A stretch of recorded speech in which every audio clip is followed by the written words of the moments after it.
হয়েছে বুঝাছি কেমন করে না গেছে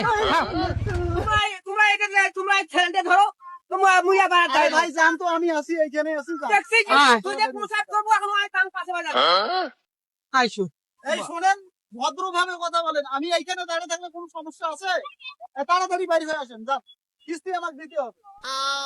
হ্যাঁ মানুষকে বাথরুম করবে তো বুঝেছেন না আমি কি বাথরুমে ঢুকেছি?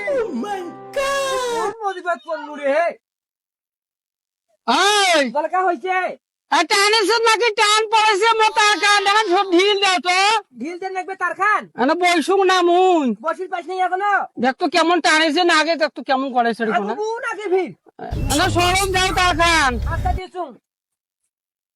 ফির টানেছে এই মরা রে এই তানে লুজ দাংছ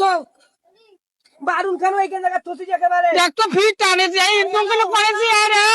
এত সময় লাগে?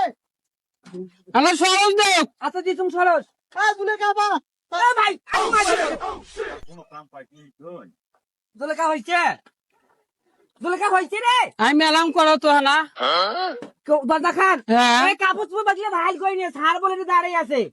আর সাড়ের মাথার বারুন দিয়া ডাঙ্গাংতে থাকে বিয়ারাঙ্গা কর আস্তে বেলা দেখি পিছলি পড়বো ভিড় দেখিস দেখিস এই আপনাদের জন্য আমি চাকরি ছাড়বো। আমি বাড়ি আছি বাড়ি না করেন আজ কিস্তি দিবেও পাবো না ওইলে সিগড়ি বাড়াবাড়ি করেন না শোনেন শোনেন ওই ওই আয় তো আয় এই ভাই এই তুমি মাথা হেড করেন না তো আজ দিবে পাবো না কিস্তি আয় যদি একবার স্টার্ট নাই এই মেশিন এই আয় তো মুই শুনতিম রে এই আয় তো আগত দেখ তো কেমন করে আয় আয় তো আগত আর কথা কি শুনিস তুই আয় তো আমি আয় ঢুকতে পারবো না যদি কিস্তিটা না দেন। আয় তো আয় একটা আমার দেখ তো টান পড়েছে দেখ তো কেমন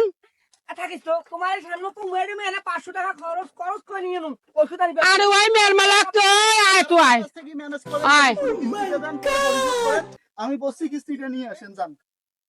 আয় লেখা আয় এই ভাই এই কিস্তি ছাড়া এই যাবে না কম সঙ্গে আজ আজ দিবে পাবো না তুই শনিবার দিনে আসিস তো যা কেন নয়া অফিসার শনিবার দিনে আসি নিয়ে যাস ভাই যা ওই আইস আয় আয় তো আয় মই সুতি মায় একটা রুগী বাঁচে না মানুষ একটা বাঁচে না আর ইনার এই যে কিস্তি কিস্তি একসাথে আরে আয় রে এ বড়া আয় তো